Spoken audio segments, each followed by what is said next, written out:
जय श्री कृष्ण दोस्तों। आज हम आपको तुलसी विवाह की पौराणिक कथा सुनाने जा रहे हैं। तो बिना किसी विलंब के आज का वीडियो शुरू करते हैं। पौराणिक काल में एक लड़की थी जिसका नाम था वृंदा।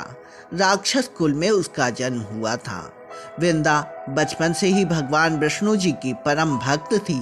बड़े ही प्रेम से भगवान विष्णु की पूजा किया करती थी। जब वह बड़ी हुई तो उनका विवाह राक्षस कुल में दानवराज शंखचूड़ से हो गया। शंखचूड़ समुद्र से उत्पन्न हुआ था। वृंदा बड़ी ही प्रतिव्रता स्त्री थी, सदा अपने पति की सेवा किया करती थी। एक बार देवताओं और दानवों में युद्ध हुआ।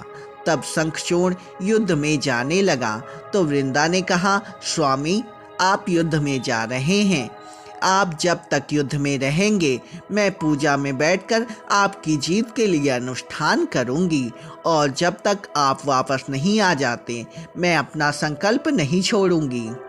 शंखचूड़ युद्ध में चला गया और वृंदा व्रत का संकल्प लेकर पूजा में बैठ गई। उनके व्रत के प्रभाव से देवता भी शंखचूड़ को ना जीत सके। सारे देवता जब हारने लगे तो भगवान विष्णु जी के पास गए। सबने भगवान से प्रार्थना की तो भगवान कहने लगे, वृंदा मेरी परम भक्त है, मैं उसके साथ छल नहीं कर सकता। इस पर सब देवता बोले, भगवान दूसरा कोई उपाय नहीं है, अब आप ही हमारी मदद कर सकते हैं। भगवान ने शंखचूड़ का ही रूप रखा और वृंदा के महल में पहुंच गए। जैसे ही वृंदा ने अपने पति को देखा वे तुरंत पूजा से उठ गईं और उनके चरण छू लिए। जैसे ही उनका संकल्प टूटा, युद्ध में देवताओं ने शंखचूड़ को मार दिया और उसका सर काटकर अलग कर दिया। उनका सर वृंदा के महल में गिरा।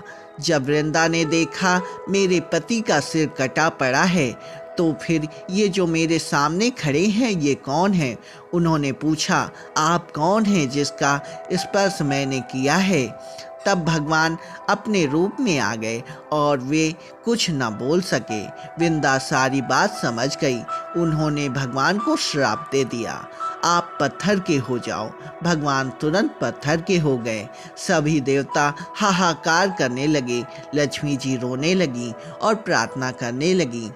तब वृंदा जी ने भगवान को वापस वैसा ही कर दिया और अपने पति का सिर लेकर सती हो गई। उसकी राख से एक पौधा निकला।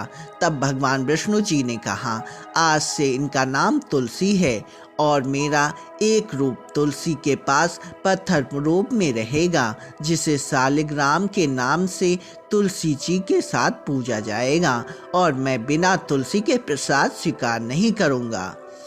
तब से तुलसी जी की पूजा सभी करने लगे और तुलसी जी का विवाह शालिग्राम जी के साथ कार्तिक मास में किया जाने लगा। देव उठनी एकादशी के दिन इसे तुलसी विवाह के रूप में मनाया जाता है।